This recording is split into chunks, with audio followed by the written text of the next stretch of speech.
Assalamualaikum. Hi all, welcome back to my channel.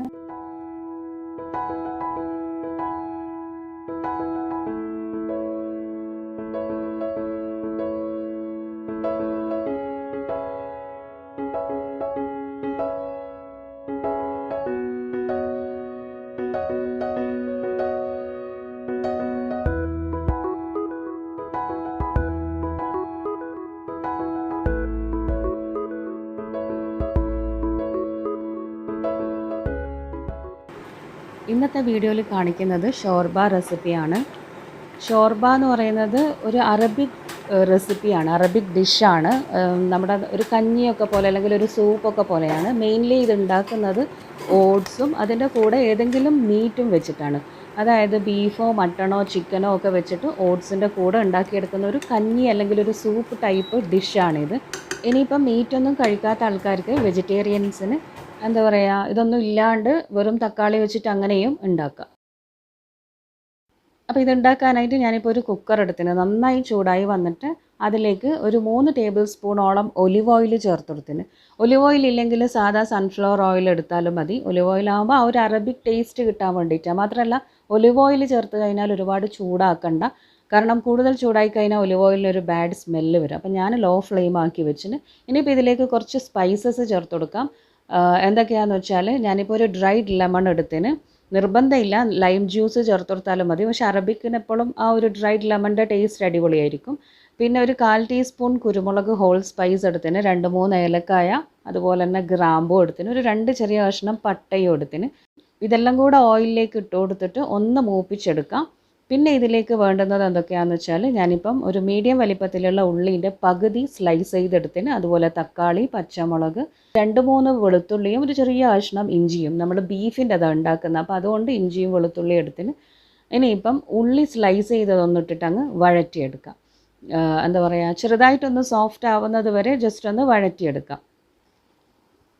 പിന്നെ ഇതിലേക്ക് ഒരുപാട് ഉള്ളീൻ്റെ ഒന്നും ആവശ്യമില്ല. ഞാനിപ്പം മീഡിയം വലിപ്പത്തിലുള്ള ഉള്ളീൻ്റെ ഒരു 1/2 പീസ് മാത്രമേ എടുത്തിട്ടുള്ളൂ. അത് ഒന്ന് സ്ലൈസ് ചെയ്തിട്ടാണ് ഇട്ടത്.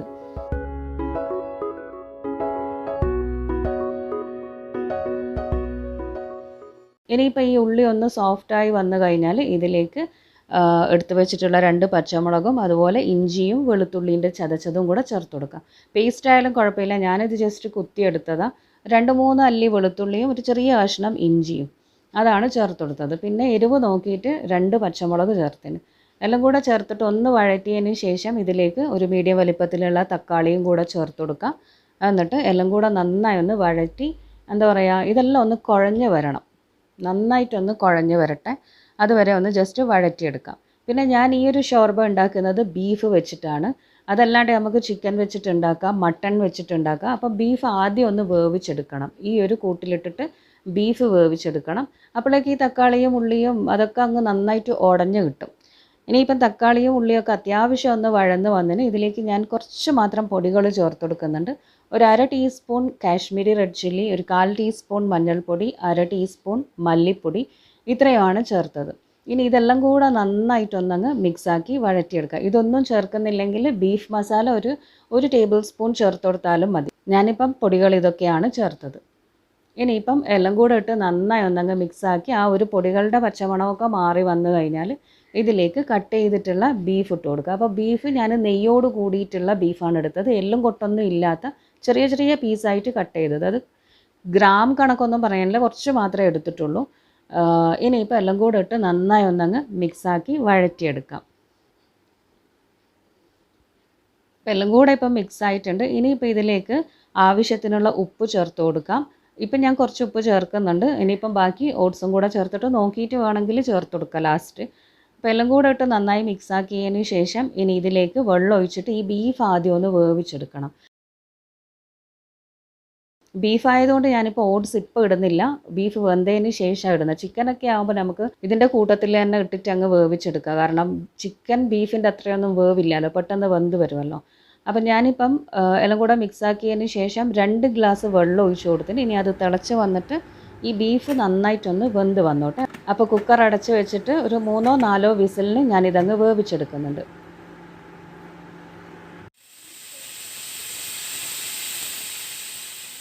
അങ്ങനെ ഇപ്പോൾ 4 വിസിൽ വന്നപ്പോൾ ഞാൻ കുക്കർ അങ്ങ് ഓഫ് ചെയ്തു. അതിനിടയ്ക്ക് ചട്ടിപ്പത്തിൽ ഇങ്ങനെ റെഡിയായിക്കൊണ്ടിരിക്കുന്നുണ്ട്. ഇതിപ്പോൾ ഞാൻ ഇന്നലത്തെ വീഡിയോയിൽ കാണിച്ചിന് ചട്ടിപ്പത്തിൽ ഗ്യാസ് അടുപ്പിൽ ഉണ്ടാക്കുന്നത്. ആ സെയിം തന്നെയാണ്. ഇന്ന് ചട്ടിപ്പത്തിൽ തന്നെയാണ്. ഇന്നലെ ഉണ്ടാക്കിയപ്പോൾ ഭയങ്കര ടേസ്റ്റ് എന്ന് പറഞ്ഞിട്ട് ഒന്നും കൂടെ ഉണ്ടാക്കിയതാണ്. അത് അടുപ്പിൽ ഉണ്ടാക്കിയതാണ് നിങ്ങൾക്ക് കാണിച്ചു തന്നത്.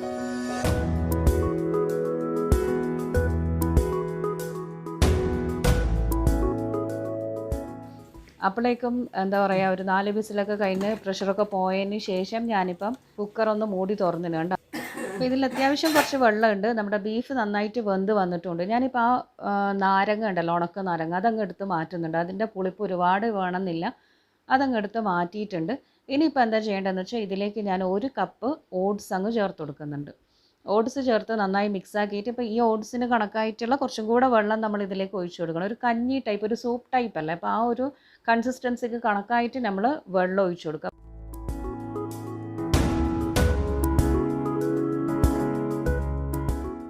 അപ്പം ഞാനിപ്പോൾ 1.5 കപ്പ് വെള്ളം കൂടുതൽ കുറച്ച് ഒഴിച്ചു കൊടുത്തിന്. ഇനിയിപ്പം ഇതൊന്നുകൂടെ അടച്ചിട്ട് 2 വിസിലിന് ഞാനിപ്പോൾ ഇതങ്ങനെ വെക്കുന്നുണ്ട്.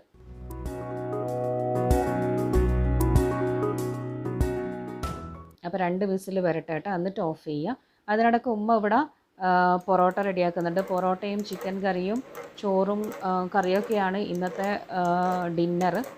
അപ്പോൾ പൊറോട്ടൻ്റെ വീഡിയോ ഒക്കെ ഞാൻ ഓൾറെഡി കുറേ കാണിച്ചതാണ്. പെട്ടെന്ന് ഉണ്ടാക്കിയെടുക്കാൻ പറ്റുന്ന, ഉണ്ടാക്കാൻ അറിയാത്ത, അതായത് വീശാൻ അറിയാത്ത ആൾക്കാർക്കൊക്കെ ഉണ്ടാക്കാൻ പറ്റുന്ന രീതിയിലുള്ളത് ഞാൻ കാണിച്ചതാണ്. പിന്നെ ചിക്കൻ കറി നോർമൽ ചിക്കൻ കറി തന്നെയാണ്. തേങ്ങ അരക്കാണ്ട് വറുത്തിട്ട് ഈ ഉള്ളിയും തക്കാളിയൊക്കെ വറുത്തിട്ട് ഉണ്ടാക്കുന്ന ആ ഒരു ടൈപ്പിലുള്ളതാണ്. പിന്നെ ചായക്കടിയായിട്ട് ഇന്ന് ഉണ്ടാക്കിയത് കപ്പപ്പൊരി, കിഴങ്ങ് പൊരിയാണ്. ഈ കിഴങ്ങ് ഞാനിപ്പം സ്ലൈസ് ചെയ്തെടുത്തതാണ്. സ്ലൈസറിൽ ജസ്റ്റ് സ്ലൈസ് ചെയ്തെടുത്തതാണ്. ഇനിയിപ്പോൾ ഇത് നമ്മുടെ സാധാരണ ഉള്ളിവടൻ്റെ കൂട്ടുണ്ടല്ലോ, അത് കുറച്ച് ലൂസായിട്ട് ഞാൻ കുഴച്ചെടുത്തിന്. ഇതിപ്പോൾ ഉള്ളിവടൻ്റെ കൂട്ടാണ്. നമ്മൾ ഉള്ളിവടക്ക് ടൈറ്റായിട്ടല്ലേ മൈദയൊക്കെ ഇട്ട് കടലമാവൊക്കെ ഇട്ട് കുഴച്ചെടുക്കാൻ, ഒരു ചെറിയൊരു ടൈറ്റായിട്ടല്ലേ ഉണ്ടാവുക. അപ്പോൾ അതിനെ ഞാൻ കുറച്ചൊന്ന് ലൂസാക്കി എടുത്തതാണ്. അതിലിനി, അതായത് നമ്മളെ ബോണ്ടൻ്റെ കൂട്ട് അങ്ങനെ പറയാം, ബോണ്ടൻ്റെ കൂട്ടിലേക്ക് ഇനിയിപ്പം ഈ ഒരു സ്ലൈസ് ചെയ്തിട്ടുള്ള കപ്പ ഇട്ട് കൊടുത്തിട്ട് അങ്ങനെ പൊരിച്ചെടുക്കുകയാണ് ചെയ്യുന്നത്. അങ്ങനെ അതൊക്കെ ഒരു ഭാഗത്തു നിന്ന് ഇങ്ങനെ നടന്നുകൊണ്ടിരിക്കുന്നുണ്ട്. നമ്മുടെ കുക്കർ ഇപ്പോൾ 2 വിസിൽ വന്നപ്പോൾ ഞാൻ ഓഫ് ചെയ്തിട്ട് പ്രഷറൊക്കെ പോയതിന് ശേഷമാണ് തുറന്നത്. കണ്ടോ, ഇത് കുറച്ചൊന്നിങ്ങനെ എന്താ പറയുക ലൂസായിട്ടുണ്ട്. ഇനി ഇത് വേണമെങ്കിൽ ഒന്നും കൂടെ തിളപ്പിച്ചിട്ട് വറ്റിച്ചെടുക്കാം. അപ്പോഴേക്കും ബീഫൊക്കെ എന്തായി നോക്കാം. ബീഫ് ഇങ്ങനെ കാണാനുണ്ട്, പക്ഷേ അത് നന്നായിട്ട് വെന്ത് ഇങ്ങനെ ഉടഞ്ഞ് വന്നിട്ടുണ്ട്. അതൊന്ന് സ്പൂണ് വെച്ചിട്ടോ അല്ലെങ്കിൽ നമ്മുടെ മാഷർ വെച്ചിട്ട് ജസ്റ്റ് ഒന്നിങ്ങനെ കുത്തി കൊടുത്ത് കഴിഞ്ഞാൽ തന്നെ അത് നന്നായിട്ട് ഇങ്ങനെ നൂല് പോലെയായി വരും.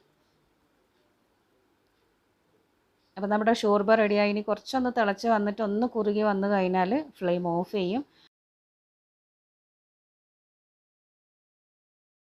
പിന്നെ ഇതിൻ്റെ തന്നെ മീറ്റൊന്നും ഇടാത്തൊരു വേർഷൻ, അതായത് ടൊമാറ്റോ, വെജിറ്റേറിയൻസിനൊക്കെ യൂസ് ചെയ്യാൻ പറ്റിയ ഒരു ടൈപ്പിലുള്ളത് ഞാൻ ഇതിന് മുമ്പ് ഉണ്ടാക്കിയിന്. പക്ഷേ അന്ന് ഞാനിതിന് ഷോർബ എന്നൊന്നും അല്ല പേര് കൊടുത്തത്, മസാല ഓട്സ് എന്നാണ് ഞാൻ കൊടുത്ത പേര്.